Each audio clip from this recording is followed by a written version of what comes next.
Welcome to Center of Light Radio. How are you doing this evening, morning, bedtime, wherever you are in the world? Have you been doing the work? Are you becoming that? What is that thing? That is a crystal ball. Of course it is. When you look into it, you can truly tell not only anyone else's, but more importantly, your own future.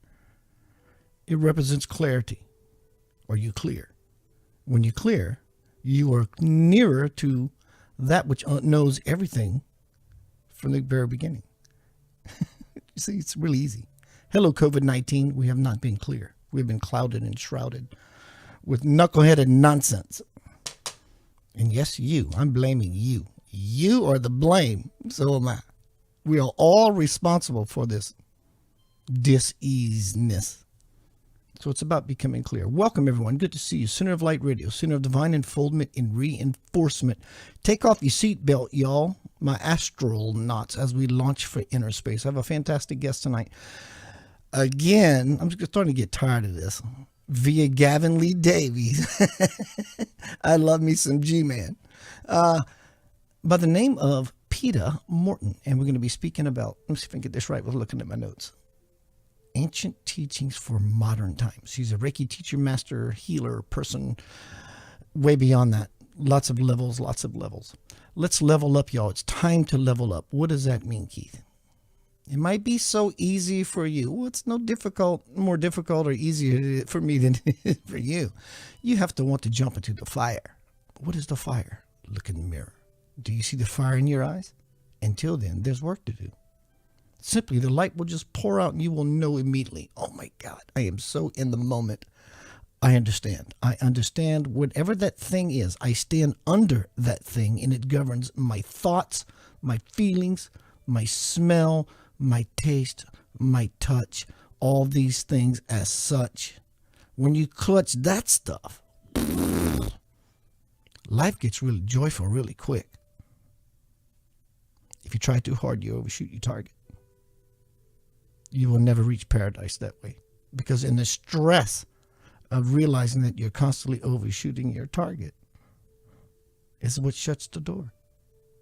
Be happy. Be you. Full out, as Nori Love would say. That's all you got. Center of Light Radio. Tonight we are speaking. I want to... homecoming. Well, I'm not laughing at that, but I got to go through my gamut. Homecoming, crossing the bridge to the soul. Everything's backwards. This beautiful idea. 30 years of my life compressed into a small package, but big dynamite. You can get that now. It's released. It is bestseller, number 6 in the UK. That's the highest status. It's an up and down game. So I'm happy. I don't need all that. But you can get that now on Amazon.com. Look up Keith Anthony Blanchard, Homecoming, Crossing the Bridge to the Soul. What is crossing the bridge to the soul? It's the 1,000-year journey that when you make the choice to take the first step, you shaved off 500 years. So you see, where we're actually trying to get to is here. So why are we stepping in the first place? That's intention. I'm intending to go to a place down the linear timeline of my humanness to take me back to where I forgot who I really am in this moment. The circle will come to a completion and you will understand that. So let's get down to some Center of Light Radio beeswax. I'm looking at all my technology, lots of new technology. Let me tell you, this is what I was laughing at. My cat, she was born March 17th, so the veterinarian put it at. So she still has some spunk. God, does she have spunk? And I'm such a busy guy. She needs to expend that energy. And so heads up, all my cat lovers out there who need a break, kittens or need a break. I'm sure this works for dogs. I have no doubt. I found a cat meditation on YouTube, and it's called Meow and Zen. Instead of now and then, Meow and Zen. It operates at a delta wave level, and I'm telling you, within 15, give or take, minutes, things just truly start changing themselves. On to Center of Light tonight, my guest is Peta Morton, and we are speaking about Ancient Teachings from Modern Times, which is her book. Excuse me. Peta Morton is a respected Reiki and mindfulness. Let me grab this link because I like doing things a certain way.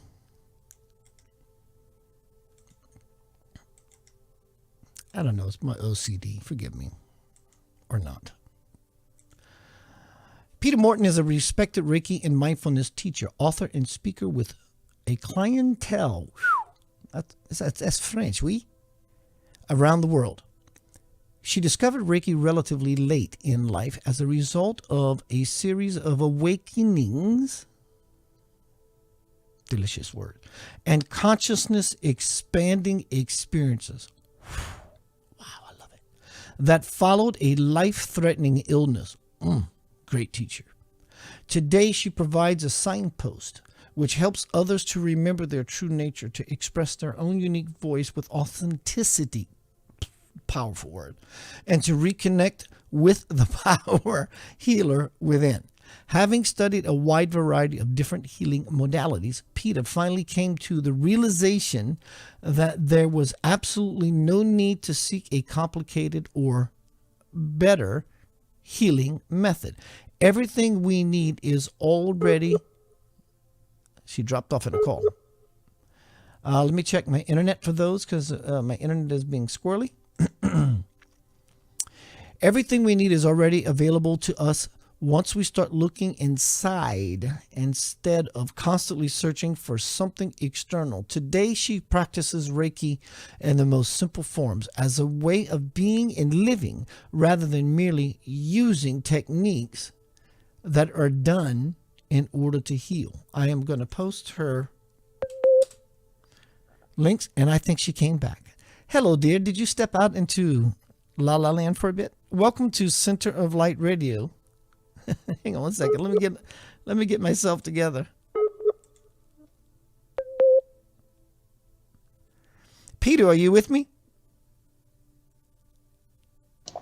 I am. I lost you for a minute. Yeah, I was about to send you a message. Just saying, For everyone who does not know, first of all, please welcome Peta to Center of Light Radio. No one knows except Peta and I. We had the most redonkulous time of coming together in this interview. The first was we had something somewhat semi-scheduled and it didn't happen, and she went out of town and we made contact and we were going to do an interview, and I dropped the ball. I took a nap.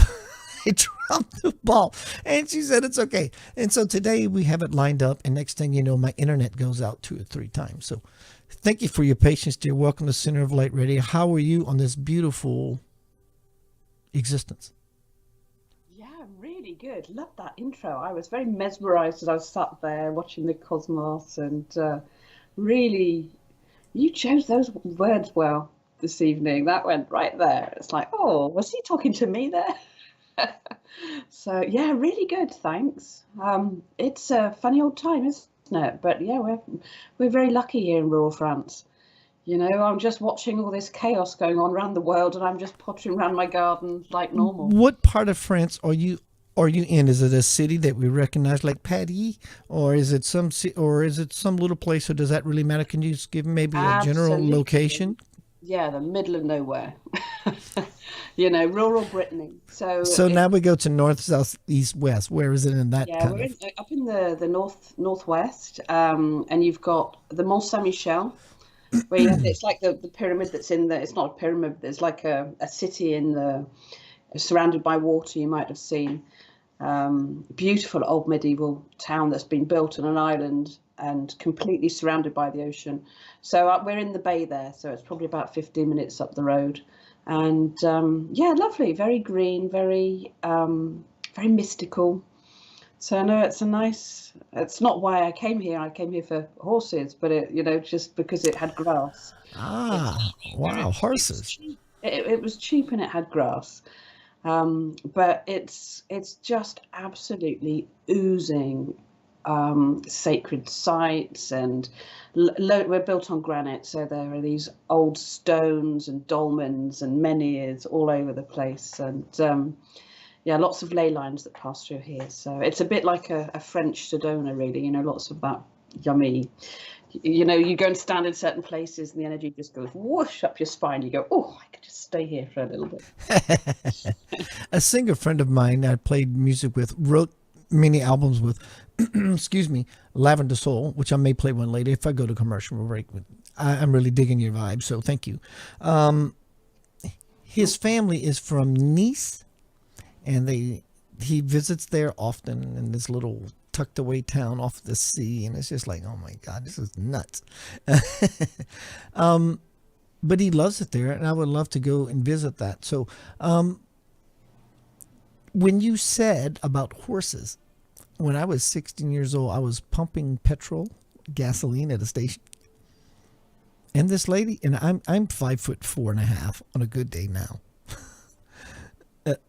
inches, foot in inches. And this, when I was that age, I was just a little pint.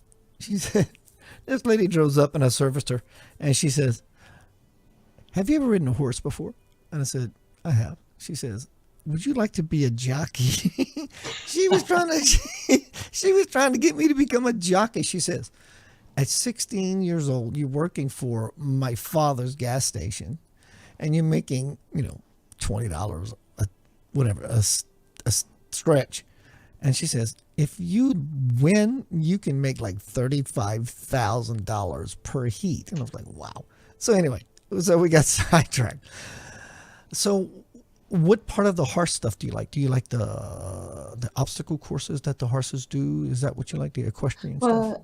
Well, I mean, I do very little now. Like we came over here 20 years ago, so we used to show jump a lot, with ponies, and I was really obsessed with, back in the day, I was really obsessed with competing. I've got to win, and got to be the best. Very, very competitive, and very competitive for my kids. So we were, yeah. So it spent a lot of time on the circuit, and show jumping and eventing and things like that. But yeah, these days I'm just happy to take my dog out for a walk. I don't, it's life's changed, and I think my priorities have changed completely. And I'm older, You I think? don't. It's like, do I really want to be looking after all that land? And I'm happy just pottering around in a nice little garden that does me now. Peter, let me ask you this. Most of my guests, more often than not, I asked them a couple of questions, 3 questions, but whether I get through all 3, but out of those 3 questions, what they are is, what got you into this delicious nonsense, this beautiful mess? What are you doing about it? And what is God? We'll get to that if it unfolds. But how did you get in from horses to, and not that it's excluding horses when you made the shift, but how did you get from that lifestyle of being what you know as you from the ancient times, right, into this place of awakening as a teacher, as a Reiki healer, this, that, and the other, author? How did you get, what shifted you to become from the old world to the new? I love the words you used there, beautiful mess, because that's what it was. It really was. My life was it was that classic Dark Night of the Soul. You know, you've heard it probably a million times on your. Let me just move that out of the way. Yeah, you've probably heard it a million times, but I was just in a really tricky place. You know, I was an equestrian estate agent back at the time, so I was selling all these big posh country homes and working with all these, very, what do they call them? High net worth individuals, they call them, don't they? Very, super wealthy people. So I was selling stud farms and chateaus and racing stables and all that sort of thing. And and very dissatisfied because I come home to my little cottage that needed renovated, still mid renovation, and so very dissatisfied, very materialistic. Constantly chasing money, never having enough, always worrying about, you know, you get into that cycle. You sell a big posh house, and then you have a big load of taxes to pay on the back of it. So I was constantly under pressure. It's like I've got to sell something bigger and better, and as I say, very competitive, and just really never saw any good in. I could only ever see the things that were going wrong with my life. I had no idea. I'd never heard of the law of attraction or, any of these. I had no idea that I had some involvement in creating the circumstances of my life. Nobody had ever told me any of that, So it was, it was really, I was just in a messy place and really uncomfortable with what was going on with my life. Then we started having, I got cancer, and actually we had, my husband fell from a roof, so he ended up in a wheelchair for a long time, and so I was kind of juggling my husband's sickness and juggling all these horses and kids and running a business and all that, just really in a very difficult place, and refusing to ask for help, which I see so often. You're carrying everything for everybody else, hanging on in there.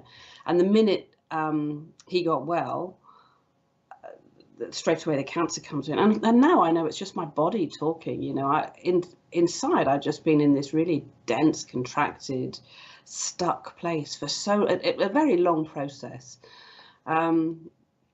And the final straw actually was, we had this competition pony that we'd been bringing on up to get to the top level, and we'd planned for her to go to we were sort of aiming at the Nations Cup to do, and she became so, well, not valuable to me, but in terms of, in pony terms, she became too valuable to keep. So the owners moved her on, and that was like the last straw really for me, because I'd lost my health. I'd lost so much, financially and health-wise, and there was so much going on in my life. And the last straw really was seeing this pony getting moved on to another rider, and then seeing sort of that was the dreams that went out the door then, which was like, oh wow.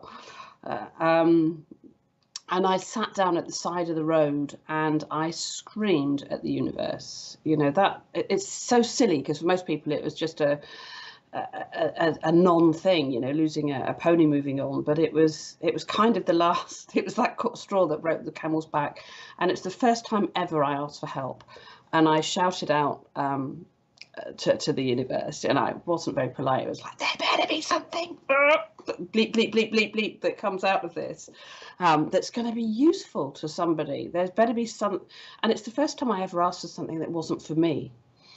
There better be something good that comes out of this for probably only because I'd been reading some Deepak Chopra books at the time, and there was a chapter on not always being self-absorbed and asking for yourself, asking for somebody else. So it probably, even at that point, there was probably a bit of manipulation involved. It's like, yeah, I'm going to ask, but I'm only going to ask for somebody else as long as I get something out of it as well. There was still that. But I asked, and within about 20 minutes, a friend phoned me up, and she said, "Do you want to go to a law of attraction conference in the UK?" And I went, why do I want to do that? It's like, well, I would love to do that, but how am I going to do that? I'm broke. And she said, no, it's all paid for. It's somebody's dropped out. Just come along. And so the next day, I wound up at this Divine law of intervention for attraction sure. That's definitely you know, divine intervention. it was literally the minute I asked, all these synchronicities, and it was a really funny conference. It was a millionaire women's boot camp, and still thinking very materialistic, still very much based in oh, okay, so if I learn this law of attraction stuff, then maybe I can earn some money, and then I can pay these tax bills, and it was full. I'd always had this really unhealthy idea of what money was all about, because that's the people I was, not everybody, but a lot of the people I was selling these houses for, they'd got their money through, fracking and arms dealing, and God knows, there are some really colourful characters, and I didn't ever see very many healthy ideas of what having money was like, I don't want to politicize things, but I can think of a few figures that are on the political scene at the moment that kind of highlight that. You have loads of money and you lack a load of compassion, and it was just a real eye opener, because these women were, they were really rocking it. They had these incredibly successful businesses, and what they were doing was they were helping other women up. They were showing them how they'd learn to make that money, with the law of attraction and reinvesting. And they all had these amazing projects all over the place in their communities. And it was like, it just gave me a whole other take on what was possible. It gave me a real, it was the first time I really kind of realized that money was just an energy like anything else. So yeah, and while we were there, they gave us these nutty, what I thought was nutty, because I was still there as this businesswoman learning. I thought somebody was going to show me all these, techniques, and we were going to learn marketing skills and networking, and they did this eye gazing exercise. I'm sure you've done it, where you will look in the eyes of somebody, look directly in the eyes of somebody you don't know. And I had the biggest heart opening. I can't even begin to describe it. The only way I can describe it is like saying somebody injected me. It's like they took a syringe into my heart center, and I just realized that we were connected. It's really hard to find the words to describe it, but it's like I looked in the eyes of this total stranger, and I could kind of got this sense of the cosmos and this real. I still can't find the words to describe it, but it was just like, oh my God, we are. Yeah, if I had to put a label on it, I'm not a religious person. I'm that spiritual but not religious is kind of where I'm at.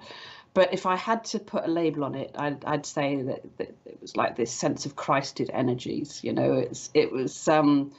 There was definitely a sense of something divine, and for about 3 weeks afterwards, I was just like grinning like a Cheshire cat, and then had a very I love it. and very, very quick series of awakening experiences. I found that I'd got myself booked on a Reiki course within a week, because the girl that I was, we not only did I get free travel there and free tickets to this gig, but we also had this really posh apartment in Docklands, and I was there with a Reiki teacher, and so she said, oh, you should really learn Reiki, because my daughter used to get migraines, and within a week I'm booked on a course. I still have no idea how I even paid for it, but and a very rapid sense of all these spontaneous out of body experiences, and lots of kind of remote viewing experiences and visions and What, now you're talking my game. That's kind of like my God smack, if you will. I mean, when you give me all this cosmic woo woo stuff, I am so in there. No, please continue. I just had to just interject.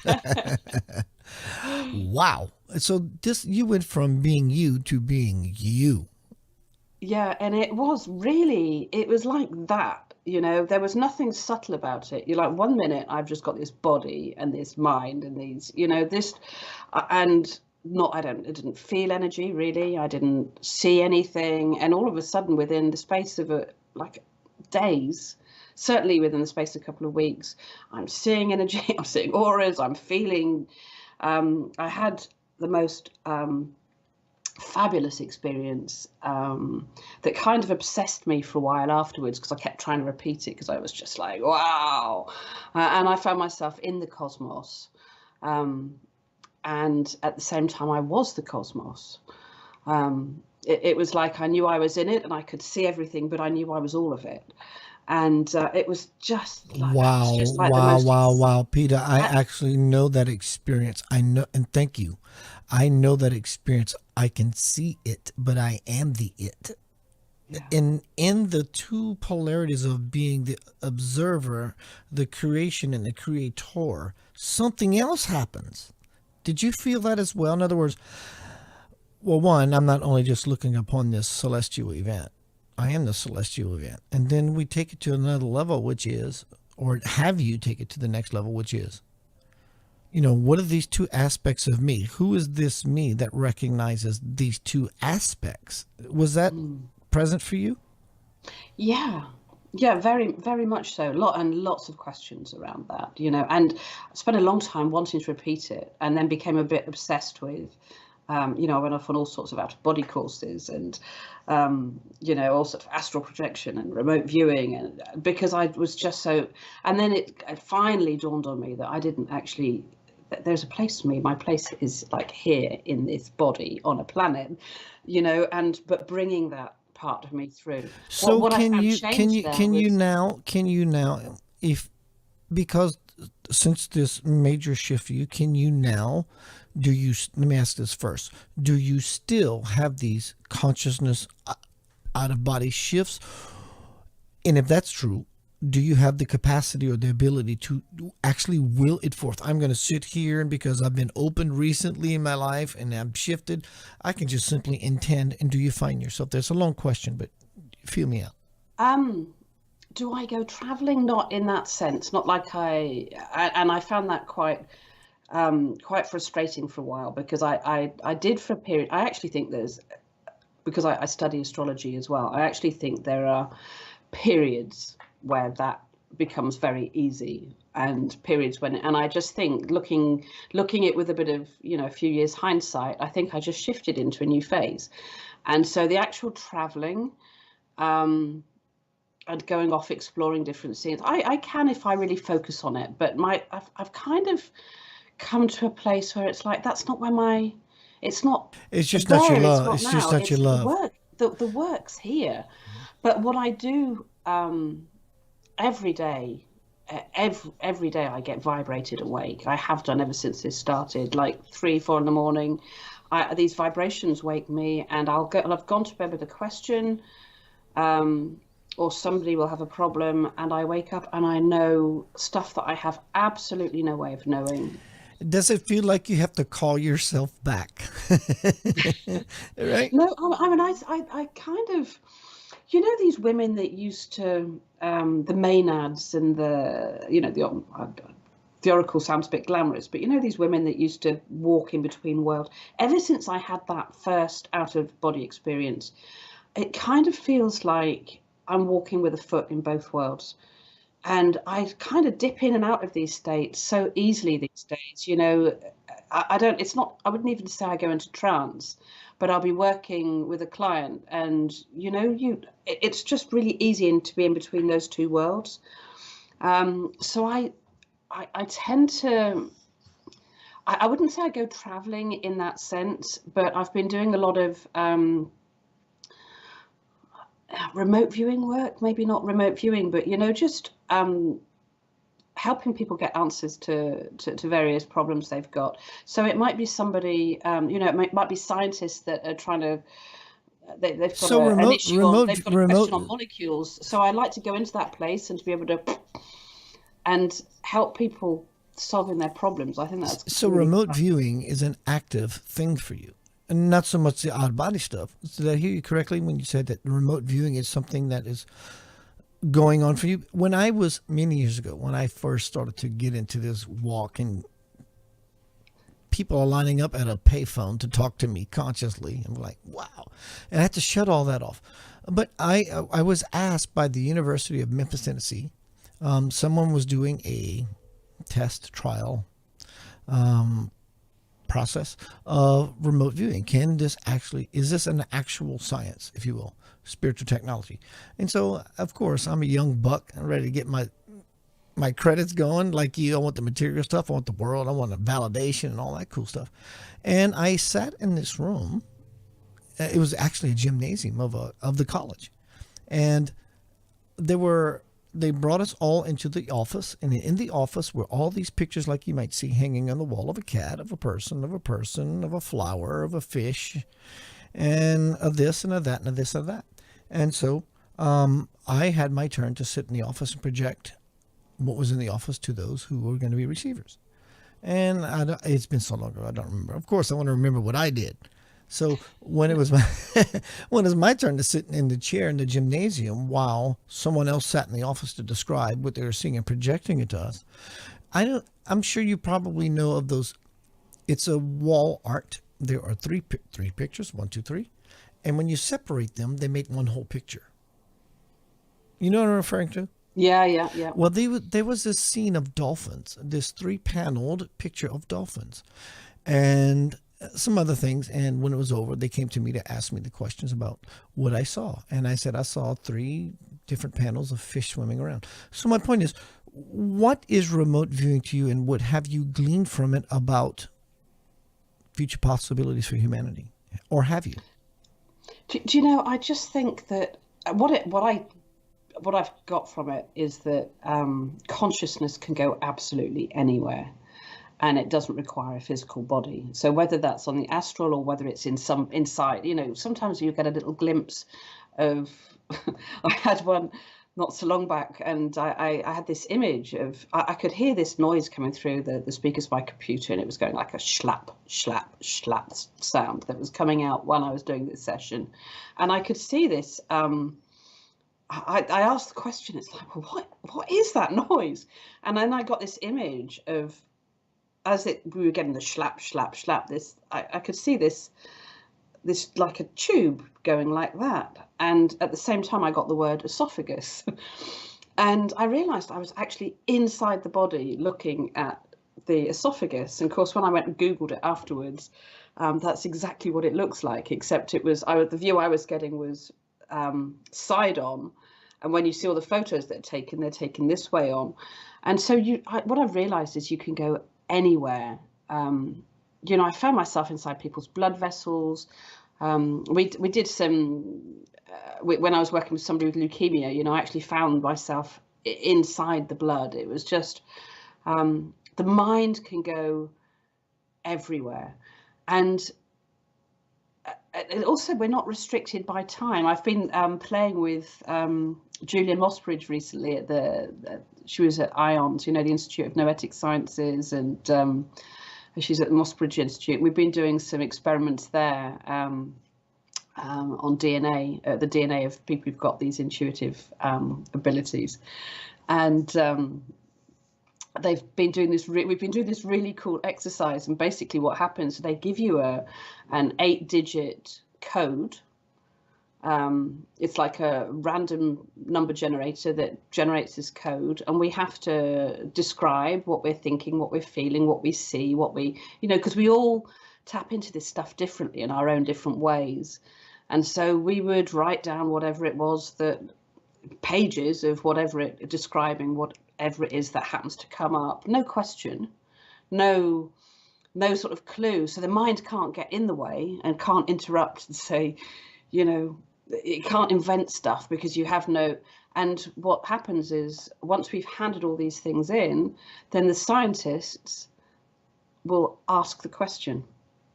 So what we're seeing is that there's no that the time doesn't make any difference either. And I haven't had the results back with the actual experiment that we did, but we did a lot of practice runs beforehand, and it was just nuts. The information that we were able to pick up about, they had one where they'd afterwards we were shown. I could feel this. I had this sense of green, and I could feel this like spongy, like a trampoline type texture, and I had this awareness that it's something to do with the neurological system. And it's very woolly. It's not like crystal clear. Yeah, and I certainly don't get voices like you do. It's happened once or twice, but that kind of freaked me out, so I pushed that away. It didn't suit me. I love it. I love it. Let's take a pause right here, if you don't mind. Everyone, Keith Anthony Blanchard here, Center of Light Radio. Speaking with my brand new Cosmic Sis star, Peta Morton, and we're speaking about ancient teachings for modern times. We're going to talk about that when we get back.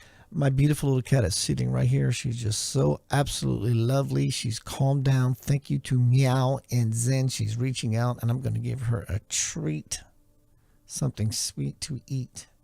Here you go. Her belly's exposed.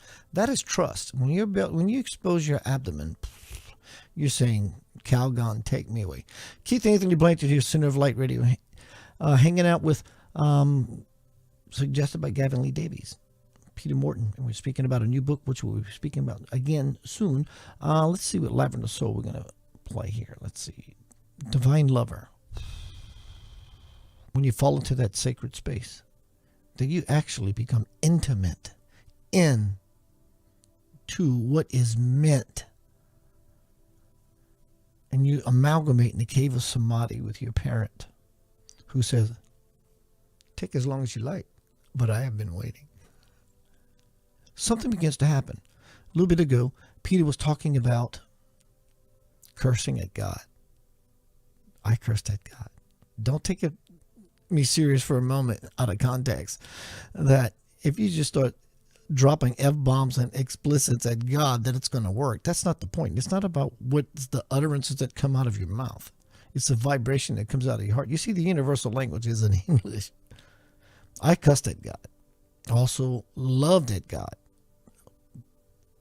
But the common denominator between cussing and fussing and saying this must happen in all humility is the same language.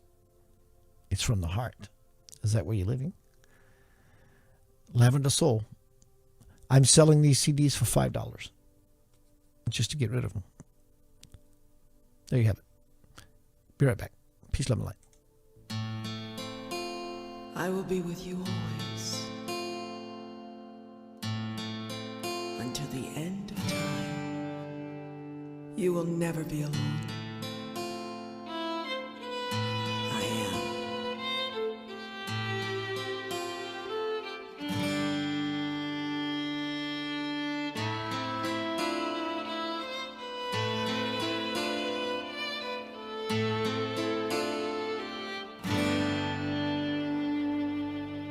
All of my life, all of my days, I feel you there beside me. All of my lives, all through my days, I've seen places far away.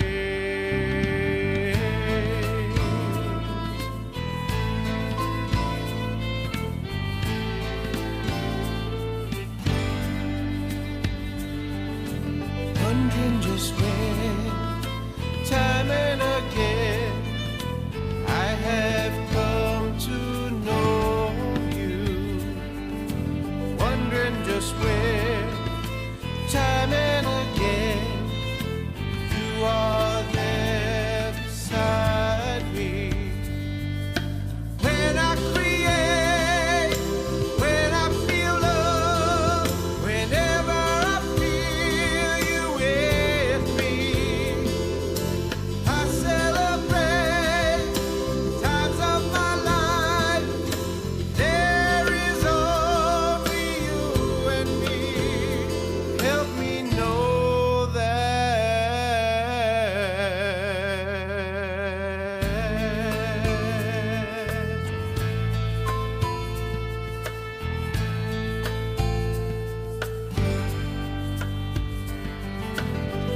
is my will that you know me. I will not hide my love from you.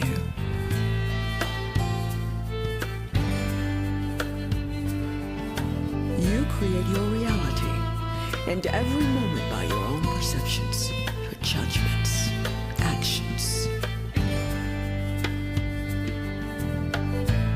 Peace is a state of mind. Bliss is a state of heart. Heaven is a state of being. Deep in my heart, I know you're there. I can always feel you guiding my life to see the light that will lead me to the truth.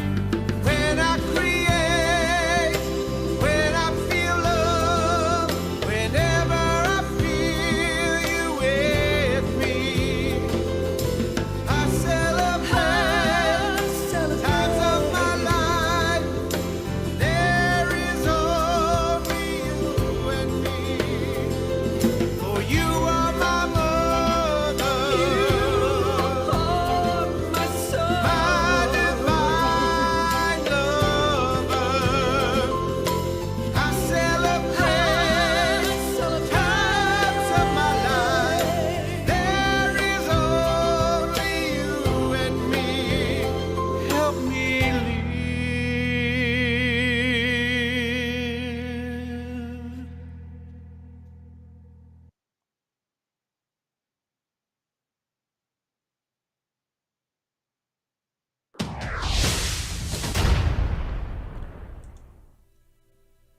Welcome back to Center of Light Radio. Keith Anthony Blanchard here. It's good to see you on this beautiful night. A little later, after we close the show, my time with beautiful Peta Morton, speaking about her new book, which we will do very shortly. I want to share something with you that I got up. God, I got up at 4:00 this morning and went to vessel mode, and it took me 3 hours. And I'm not complaining of boasting or showboating. I'm just telling this is my experience and what I did, and fell into this beautiful space that I think is sort of like the epilogue of what is unfolding here with my cosmic sister. She and I are so much alike. Her word usage, the spaces that I'm brought to by such word usage, and just knowing where she's at and the shifting that has happened for her.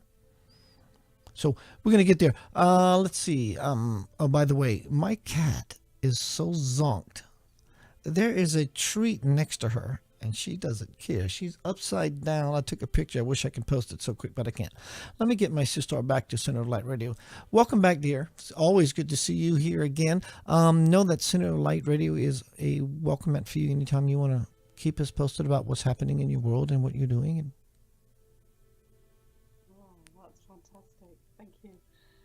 Yeah, it's so lovely, isn't it? You know, you're talking about this craziness that's going on. That there's something, isn't there something beautiful it's very when beautiful. when things disintegrate? You know, despite I was just thinking what you said there, and while your music was playing, and you know, when things fall apart and things seem really chaotic, it's kind of like it's like a phase. I see it a bit like composting, you know, and you're in the garden and you've got to, you know, all the old stuff has to fall away and to go to mush before you have all this beautiful new soil that you can plant stuff in. And it, you know, I get the impression that's what happened, certainly to me all those years ago when this started. But I'm looking around the planet now, and I'm, you know, all this breaking down and all this stuff that's unhealthy that's being exposed that we can transform. And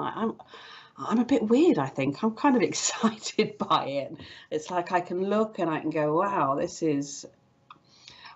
I love those messy bits, because that's where the breakthroughs happen. That's where the magic. You know, when you end up in that, when things become so bad and you end up in that place of total surrender, it's, you know, you talked about the vibration that comes from that. And that is a real heart opening when it's like the first time you say, I can't, please help me. And everything opens. And the minute you open to that, it's like you're just lifted. Everything's just like, yeah, everything becomes so easy. And it's just fascinating watching what's going on the planet and all these crises, because I just feel like it's just a turning point. It's like, we've got the opportunity then to. It's like, okay, well, we've got this stuff that we don't want. So The window was open. Make good use of yeah, it. Right? what can we turn this into? What can we create with this? There's so much potential there. So how did your beautiful book, has it been released yet by John Hunt's Publishing? And if so, what Yeah, division? yeah. What division is it from? O It's in Books, O Six, or Books. O Books? O Books. And how is it doing? It's been released. You're doing well. Yeah, it went really well. It got on the bestseller list in the UK, and Phenomenal. Good for you. yeah, and congratulations on yours as well, by the way. Thank you, beautiful. And then of course I plan to go off and do various little tours, and so I've had to learn to be a bit adaptable. Is this your first book? Yeah, it is. So Let's get into that. Let's dive in. Everybody take your clothes off. Let's go skinny dipping into ancient teachings from modern times. How did this come about for you? Did you have this itching, this scratching? Did something that says if you don't write this, you're going to explode? And give us some insight to this beautiful heart of yours. It was slow. It was very slow. I started off, I wanted to write a book about healers, and I didn't want to write about me, and because I didn't feel like I had the experience back then. So I wanted to write a book about all these healers from various different traditions. And so I started interviewing people, and I started speaking to people, and then I realized I actually needed to learn the various techniques that they learned, because I wanted to compare and find what the common threads were. So I spent years really researching different healing methods, and little by little you gain the experience, and then it didn't take very long to dawn on me that actually you don't need any of those other methods. It's all, pick one or two pick something that works for you, whatever that is. It doesn't really matter. For me, it was Reiki, but it could be anything. It all comes from here. And so eventually I ended up writing what I found really, really helpful. It wasn't, I wanted to write a book about healing, but what I realized was it's people's mindsets. It's the way people think and they speak, and it's the stories we tell ourselves, and how we are as a community. The stories that's what I wanted to share. The stories we tell ourselves. That is so key. In fact, you shouldn't even be telling yourself good stories. There should be no story, because that's the field of infinite potential to where everything can be birthed. Would you say so? In other words, if you're living in such bliss, there are no thoughts, because I don't have to have a thought or grab one of those things flowing through my consciousness to make me feel warm and fuzzy. I'm happy just being in nothing. Do you feel that in your expansion, in your evolution? Is that something that makes sense to you? Yeah, it makes sense. It makes a lot of sense. Staying in that place is another thing, and I think there's a very real aspect to it. I mean, we have thoughts. I'd love to be all warm and fuzzy about it, but these thoughts and these emotions that they generate, because that's all it is. It's thoughts create they create an energetic sensation, which we call emotion, and which we then react to. And so just learning to become aware of what was going on, I'd never even questioned what I was thinking before. So just getting that awareness, and I wanted to write something that my mum could pick up, or my auntie could pick up. And I was learning all this stuff, and it's like, wow, this is just life-changing stuff. Absolutely turned my life around.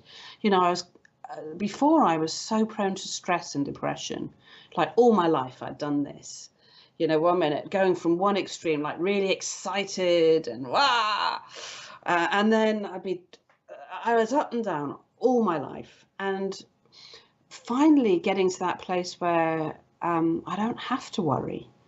I don't have to respond to, I have a choice whether I get angry or not. It's not like something, but Do I stay in that blissful place all the time? No, I don't. But I don't think we're meant to either. I think we are meant to. We're meant to want. That's how we evolve. I think it's important that we want better, or we want new, or we want to try something different. We want all these different experiences. Are you familiar with Abraham Hicks? Yeah, She says, for example, what you're speaking about exactly is when you have a desire without contrast, you don't have desire. But when you have desire, it sends off rockets into into the atmosphere, into the cosmos. And that's exactly the point, I think. We're here to be human. We're here to fail, because failure, provided you're engaged in the process, leads to, quote, success. And so failure and success are it's the same coin. It's two sides of the same coin. Without success, there's no failure. Without failure, there's no success, because you have nothing to gauge. That's what this 3D world is about. But that world is now dead. Before COVID-19, everyone was trying to get to the spiritual realm. Now, COVID-19, everyone is laying in the twilight zone, spiritual realm. They're holding on for dear life to the world that's dead. And so we're like you said earlier, we're stepping into worlds. We have a foot in both worlds. Of course, it's going to knock you off kilter, off balance. It's supposed to, is what she's been saying, what Peter's been saying. It's supposed to knock you off balance, only for you to right yourself, to come back to full center. Come back home, homecoming, crossing the bridge to the soul. Where did I hear that before? That's a new release by Keith Blanchard. So I love it. It's the same dialogue.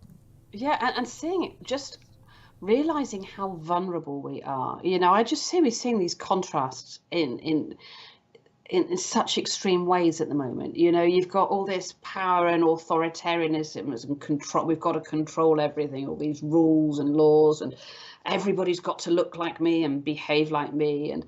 But ultimately what we're seeing is that there's this vulnerability to people, and the only way that we can meet that is with through nurturing and through compassion and through loving each other and caring for each other.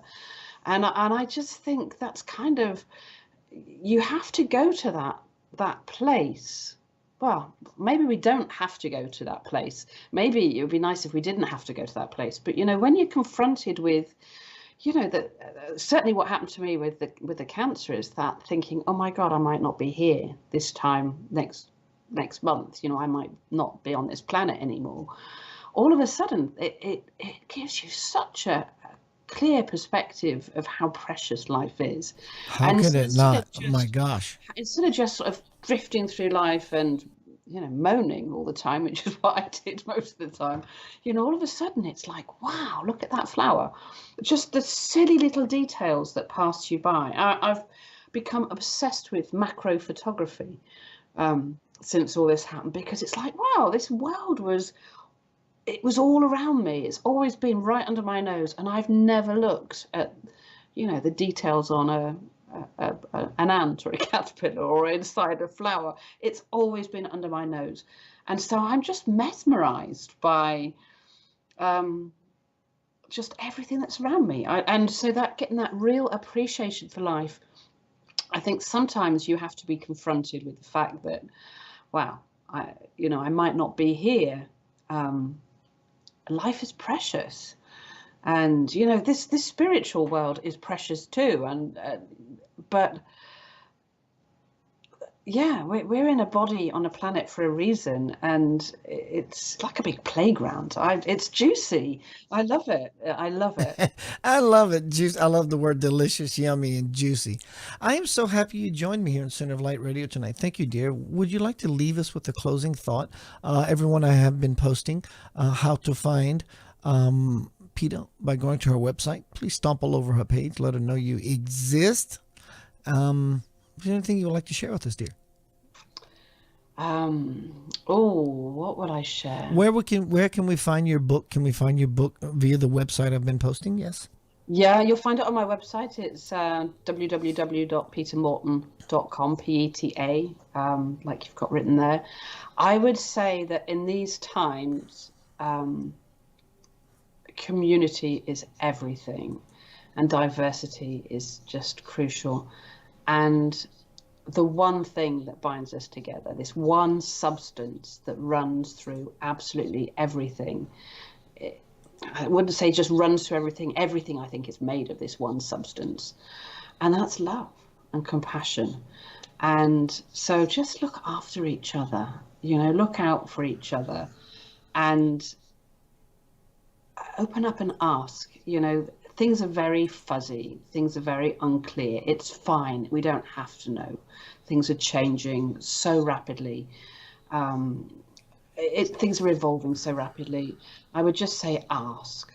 Go ask whatever you want to call it, whatever label you want to put on it. I'm not a gaudy person, so I'll ask the universe or I'll ask the energy, but just get quiet and ask, and you'll know what the next step is. We don't have to know everything at once. But we get through this together. These times, I think. Look out for each other and be caring. Wow. Thank you, beautiful lady. No, thank you. And really good luck with the sale of your book. It sounds like it's going really, really well. It is. Back at you, sister. I'm always here. Please keep us informed of what you're doing, what's coming down the pike for you. At any moment, we can always hang out online and share with the world what you're about. Likewise. You're beautiful. Yeah. Thank you. Really. Everyone, my dear sister, I just met, Peta Morton, and we've been speaking about her, not just her book. Her book, she is the book, the living testament of change. Let me see if I can find this for a moment.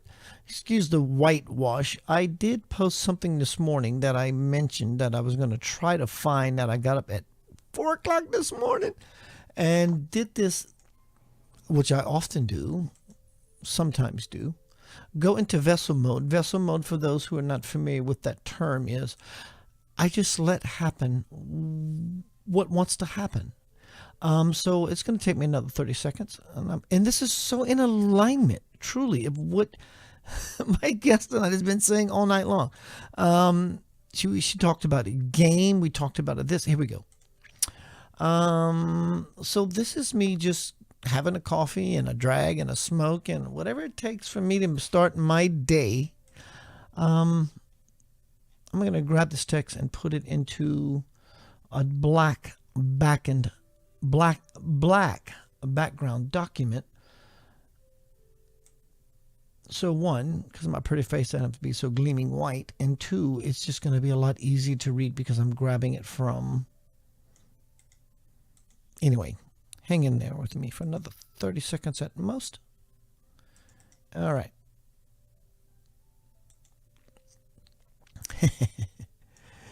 It's called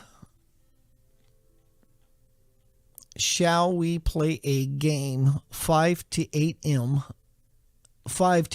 a.m. vessel. Imagine you're creating a board game, but also a BORED game, a board game. You, Mr. or Mrs. Milton Bradley, are doing your best to design it exactly, capital letters, the way you want it to be. But the end result of what you have started sets you back. You do not pass go and you do not collect $200. Having to reinvent your masterpiece, P-I-E-C-E, P-E-A-C-E, again and again, and every time you try, you fucking lose. You lose. You just fucking lose. First, you have to ask yourself, what is the object of my game? Until you do this consciously, you will never joyfully finish what you have incited. All that can happen is that you will continue to spin the wheel like a hamster, shoot craps dice, or draw the next card. Gamble with every move expecting life will pay off, that you will hit its jackpot without realizing that you have nothing at all to back up your bet. Even in your well attempts to advance, you go directly to jail or feel like life is like the game Kerplunk or goes Kaplunk. In a sentence with no way out, down to the last straw. That's what Kerplunk is about, is pulling out straws. Even though it's a game you invented, you can't seem to win or at least level up. Throwing your I quit hands to the heavens, you allow the person next to you to take their turn, as all of your dreams and aspirations become taxed, just like you are. But you have an idea. You decide that when no one is looking, your next maneuver will be a slight shady one because you think no one is watching.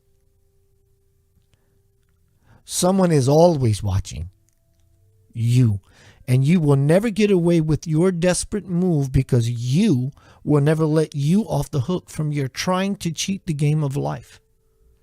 Dear Lord, you must be tired, as you have done all that you know to monopolize, like the game, your time. Do you feel this way? If so, then let's make a deal. Game theme show music is playing. Dun, dun, dun, dun, dun, dun, dun, dun. Right? It's your choice, even knowing what is behind door number 1, door number 2, or door number 3. Let's see what you will choose. Door number 1, invention atheism, no belief in self. Quote, this is a thought process. I am addicted to constantly complaining, blaming life and others for not advancing to the next level. I will cheat myself at any given moment as a last attempt to get what I want. Regardless. You knew that was coming, didn't you? You know. Choosing this door, you will always be poor as an inventor of your life. You will always lose. Door number 2, invention optimism, belief in self. Affirmation, I am willing to watch others who are successful at life's game, learn from them, and will play fairly by not cheating myself. I will have fun knowing that not winning ahead of others is simply okay. Choosing this door, from Spirit says, choosing this door, one begins to advance to the next level, shows signs of smiling, and begins to reinvent their own board game. Nice move, kiddo. Door number 3. Invention object. Knowing winner. I am Mr. or Mrs. Milton Bradley. It's my game and I can play all by my capital self. I do not need anybody to play with, nor anything to play with on my cosmic playground. I love being me. Choosing this door, well, I can't tell you how the game will end. How could I? It's your invention. You have to play it fully for yourself to find out. It's your choice. Always has been. What game will you choose? Tipping my hat. Good day, Mr. or Mrs. Milton Bradley. Your life is a game. Play it fairly. Cheat when you can, but it will come back around. Ultimately, you have to come back around to yourself. There is nothing else. There is no other way. There is no other path. No matter what glory or wrath, don't let people fool you. It's about you. It always has been about you. Jesus died for you. See, it wasn't about him at all. Still isn't. Do yourself a great service. Look inside. See the light more. You're loved beyond measure. Believe it.